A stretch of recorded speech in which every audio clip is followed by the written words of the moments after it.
السلام علیکم ورحمۃ اللہ وبرکاتہ۔ آج ہم صورت آل عمران کی لاسٹ 5 آیات کا ترجمہ اور تفسیر پڑھیں گے، یعنی ہماری صورت آل عمران ترجمہ تفسیر کے ساتھ ختم ہونے جا رہی ہے۔ آخری ہمارے پاس جو آیات ہیں وہ آیت نمبر 196 تا 200 تک کی ہیں، تو ہم اس کا ترجمہ اور تفسیر پڑھیں گے۔ پہلے ہم لفظی ترجمہ، پھر بامحاورہ ترجمہ اور پھر مختصر تفسیر کریں گے۔ تو چلیے شروع کرتے ہیں۔ اعوذ باللہ من الشیطان الرجیم، بسم اللہ الرحمن الرحیم۔ لا یغرنک تقلب الذین کفروا فی البلاد، لا یغرن، ہرگز بھی دھوکے میں نہ ڈالے گا آپ کو، تقلب الذین، ان لوگوں کا چلنا پھرنا، ان لوگوں کا گھومنا پھرنا، کفروا، جنہوں نے کفر کیا، فی البلاد، شہروں میں، ملکوں میں، یعنی ملکوں یا شہروں ان لوگوں کا بار بار چلنا پھرنا، یعنی خوشحالی کے ساتھ آپ کو دھوکے میں نہ ڈالے۔ اس کا بامحاورہ ترجمہ ہوگا، جن لوگوں نے کفر کو اپنا لیا ہے ان کا شہروں میں چلنا پھرنا تمہیں ہرگز بھی دھوکے میں نہ ڈالے، یعنی خوشحالی کے ساتھ وہ جو آپ کو گھومتے پھرتے ادھر ادھر کافر نظر آتے ہیں، یعنی پکے کافر جو بھی ہیں، کیونکہ اللہ تعالیٰ نے ان کو بہت زیادہ عطا فرما رکھا ہے، تو آپ نے یہ نہ سمجھیے کہ وہ بہت خوش ہیں اور ان کے ساتھ اچھا ہوا ہے کہ اللہ تعالیٰ نے ان کو اتنا کیوں عطا کر دیا ہے کہ وہ ملکوں یا شہروں اتنے خوشحالی کے ساتھ گھومتے پھرتے ہیں۔ متاع قلیل، دھوکے سامان ہے، تھوڑا سا سامان ہے، ثم پھر مأواہم جہنم، ان کا ٹھکانہ تو جہنم ہے، وبئس المہاد، اور کیا ہی برا وہ ٹھکانہ ہے۔ اس کا بامحاورہ ترجمہ ہوگا، یہ تو تھوڑا سا مزہ ہے، یہ تو تھوڑا سا سامان ہے، پھر ان کا ٹھکانہ جہنم ہے، اور وہ بدترین بچھونا ہے، یا بدترین بچھونا ہے۔ جی، مہاد کا ترجمہ بچھونا ہوتا ہے۔ متاعن، تھوڑا سامان، متاعن قلیل، تھوڑا سامان، مراد یہ کہ زندگی کے اندر کتنی ہی لمبی زندگی ہو، 100 سال یا 150 سال ہی کیوں نہ ہو، تب بھی صرف زندگی کے اندر یہ سامان ہے۔ زندگی کے بعد یعنی آخرت میں ان کو کچھ نہیں ملے گا سوائے جہنم کے، یعنی ان کا ٹھکانہ جو ہے وہ جہنم ہوگا، اور ان کا بچھونا جو ہے وہ بہت بدترین ہوگا۔ تو اللہ فرما رہا ہے کہ یہ تھوڑا سا مزہ ہے جو یہ اڑا رہے ہیں، اس کے بعد ان کی کمبختی ہے، ان کا دردناک عذاب ہی ہے۔ تو اس لیے اس بات سے دھوکے میں نہیں رہنا چاہیے کہ ان کو بہت زیادہ خوشحالی ملی ہوئی ہے۔ لیکن الذین اتقوا ربهم لهم جنات تجری من تحتها الانہار خالدین فیہا نزلا من عند اللہ وما عند اللہ خیر للابرار۔ لیکن الذین اتقوا، لیکن وہ لوگ جنہوں نے پرہیزگاری اختیار کی، لیکن وہ لوگ جو کہ اپنے پروردگار سے ڈرتے ہیں، ربہم، اپنے پروردگار سے، لہم، ان کے لیے، یعنی ایسے لوگوں کے لیے جو اپنے پروردگار سے ڈرتے ہیں، جنات، باغات ہوں گے، تجری، بہتی ہوں گی، من تحتہا، ان کے نیچے سے، انہار، نہریں، خالدینہ، ہمیشہ رہنے والے ہوں گے، فیہا، ان میں، ان باغات میں، یعنی نزلاً، مہمان نوازی ہوگی، من عند اللہ، اللہ تعالیٰ کی طرف سے، اللہ تعالیٰ کی طرف سے مہمان نوازی ہوگی، یعنی اللہ تعالیٰ کی طرف سے میزبانی کے طور پہ وہ ہمیشہ وہاں پہ رہیں گے۔ وما عند اللہ، اور جو کچھ بھی اللہ تعالیٰ کے پاس ہے، خیر، بہتر ہے، للابرار، نیکوکاروں کے لیے، نیک لوگوں کے لیے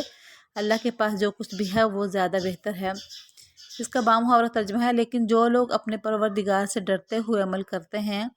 ان کے لیے ایسے باغات ہیں جن کے نیچے سے نہریں بہتی ہوں گی، اللہ تعالیٰ کی طرف سے میزبانی کے طور پر وہ ہمیشہ ان میں رہیں گے، اور جو کچھ اللہ کے پاس ہے وہ نیک لوگوں کے لیے کہیں بہتر ہے، یعنی اس زندگی میں تو نہیں لیکن آخرت میں جو کچھ اللہ تعالیٰ کے پاس ہے تو وہ ان کافروں کی بنسبت ان نیکوکاروں لوگوں کے لیے جو اللہ سے ڈرتے ہیں اور ڈر کے زندگی گزارتے ہیں، تو ان کے لیے بہت بہترین سامان آخرت میں موجود ہے، اور وہ بھی متاع قلیل نہیں ہے بلکہ اس کے برعکس ہمیشگی کا سامان ہے، خالدین فیہا، یعنی وہ ہمیشہ کے لیے ان خوشیوں والے گھر میں رہیں گے، ان باغات میں رہیں گے کہ جس کے نیچے سے نہریں بہتی ہوں گی، اور ہر قسم کی مہمان نوازی کا سامان ان کے لیے وہاں پہ موجود ہوگا۔ وَإِنَّ مِنْ أَهْلِ الْكِتَابِ لَمَنْ يُؤْمِنُ بِاللَّهِ وَمَا أُنزِلَ إِلَيْكُمْ وَمَا أُنزِلَ إِلَيْهِمْ خَاشِعِينَ لِلَّهِ لَا يَشْتَرُونَ بِآيَاتِ اللَّهِ ثَمَنًا قَلِيلًا أُولَئِكَ لَهُمْ أَجْرُهُمْ عِنْدَ رَبِّهِمْ إِنَّ اللَّهَ سَرِيعُ الْحِسَابِ۔ وَإِنَّا اور بے شک من اہل الکتاب اہل کتاب میں سے لمن البتہ ایسے بھی ہیں جو یؤمن ایمان لاتے ہیں، ایمان رکھتے ہیں باللہ اللہ تعالیٰ پر، وما اور ان چیزوں پر انزل جو نازل کی گئی الیکم آپ کی طرف، وما انزل اور ان چیزوں پر بھی جو نازل کی گئی الیہم ان کی طرف، خاشعین وہ ڈرنے والے ہیں للہ اللہ کے لیے، لا یشترون بآیات اللہ ثمنا قلیلا وہ اللہ تعالیٰ کی آیتوں کو تھوڑی قیمت میں نہیں بیچتے، اولئک وہی لوگ ہیں لہم ان کے لیے اجرہم ان کا اجر عند ربہم ان کے رب کے پاس ہوگا، ان اللہ بے شک اللہ تعالیٰ سریع الحساب جلد حساب لینے والا ہے۔ اس کا بامہر ترجمہ ہے اور بے شک اہل کتاب میں بھی ایسے لوگ موجود ہیں جو اللہ کے آگے عجز و نیاز کا مظاہرہ کرتے ہیں۔ کیا معنی کہ اللہ تعالیٰ سے ڈرتے ہیں، خاشین کا مطلب ڈرنا یعنی عجز و عاجزی کرنا، عجز و نیاز کے ساتھ کا مظاہرہ کرتے ہوئے اللہ پہ ایمان لاتے ہوئے وہ رہتے ہیں، تو اس لیے کیا اس کا بامہر ترجمہ ہوگا جو اللہ کے آگے عجز و نیاز کا مظاہرہ کرتے ہوئے اللہ پر بھی ایمان رکھتے ہیں، اس کتاب پر بھی جو تم پر نازل کی گئی ہے اور اس پر بھی جو ان پر نازل کی گئی تھی، اور اللہ کی آیتوں کو تھوڑی سی قیمت لے کر بیچ نہیں ڈالتے، یہ وہ لوگ ہیں جو اپنے پروردگار کے پاس اپنے اجر کے مستحق ہیں، بے شک اللہ تعالیٰ حساب جلد چکانے والا ہے۔ اس کا مطلب اہل کتاب میں سے وہ لوگ ہیں جو یہود و نصارہ میں سے آپ صلی اللہ علیہ وسلم کی بعثت سے پہلے بھی آسمانی کتابوں پر ایمان رکھتے تھے اور آپ کے بعثت کے بعد بھی آپ کی کتابوں پر ایمان رکھتے ہیں، آپ کے احکامات پہ ایمان رکھتے ہیں اور اسلام بجا لائے ہیں، جیسے کہ عبداللہ بن سلام وغیرہ، تو یہ ان کی تعریف کی گئی ہے کہ سب کے سب اہل کتاب ایک جیسے نہیں ہیں بلکہ اسلام لانے والے بھی ان میں موجود ہیں۔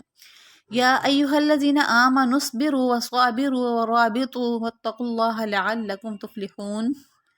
یا ایھا الذین اے لوگو جو آمنوا ایمان لائے، اے وہ لوگو جو ایمان لائے یعنی اے ایمان والو،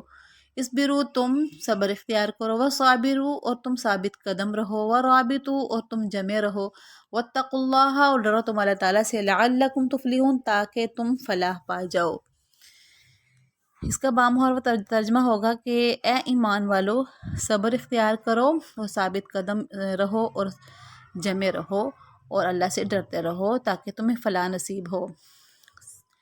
صبر کا معنی تو بہت ہی وسیع مفہوم رکھتا ہے قرآن اصطلاح میں، اس کی ایک قسم اللہ تعالیٰ کی اطاعت میں استقامت کا مظاہرہ ہے، دوسری قسم گناہوں کے لیے اپنی خواہشات کو دبانا ہے، اور تیسری قسم تکلیفوں کو برداشت کرنا ہے۔ یہاں ان تینوں قسموں کے صبر کا حکم دیا گیا ہے۔ یہاں پہ جو لکھا ہے کہ صابرو، پہلے اصبرو کہا یعنی کہ مکمل طور پہ صبر کی تمام اصطلاحات اس کے اندر آ جاتی ہیں، پھر کھول کے بیان کیا کہ صابرو یعنی تم ثابت قدمی دکھاؤ، یعنی ثابت قدمی مقابلے کے وقت جب بھی اسلام دشمنوں کے ساتھ مسلمانوں کا مقابلہ ہوتا ہے تو تم ثابت قدمی دکھاؤ، کیونکہ کافر جو ہیں وہ تو بہت ثابت قدمی سے مسلمانوں کے خلاف جنگ کرتے ہیں، حالانکہ انہیں جنت کی بھی امید نہیں ہوتی، جہنم میں جانا ہے انہوں نے، لیکن اللہ تعالیٰ یہاں پہ فرما رہا ہے کہ ان کے مقابلے میں ثابت قدم رہو، یعنی ان سے زیادہ ثابت قدمی دکھاؤ جو وہ کافر دکھاتے ہیں، ورابطوا اور جمے رہو، یعنی یہاں پہ یہ مراد ہے کہ سرحدوں کی حفاظت کرتے ہوئے تم جمے رہو، اور جس طرح کہ وہ حملے کرتے ہیں اور وہ اسلام اور مسلمانوں کے دشمن ہے تو تم بھی اپنی جگہوں پہ جمے رہو اور وہاں سے اکھڑو نہیں، کیونکہ متقی حضرات کی یہ بھی صفت ہے کہ وہ دشمنوں کے مقابلے میں جمے رہتے ہیں اور دشمنوں کے لیے غیظ و غضب بن کے ابھر کے سامنے آتے ہیں۔ مراد یہ ہے کہ سرحدوں کی حفاظت میں جغرافی سرحدوں کی حفاظت بھی داخل ہے اور نظریاتی حفاظت بھی۔ اللہ تعالیٰ ہمیں ان تمام احکامات پر عمل کرنے کی توفیق عطا فرمائے، آمین ثم آمین، وآخر دعوانا ان الحمد للہ رب العالمین۔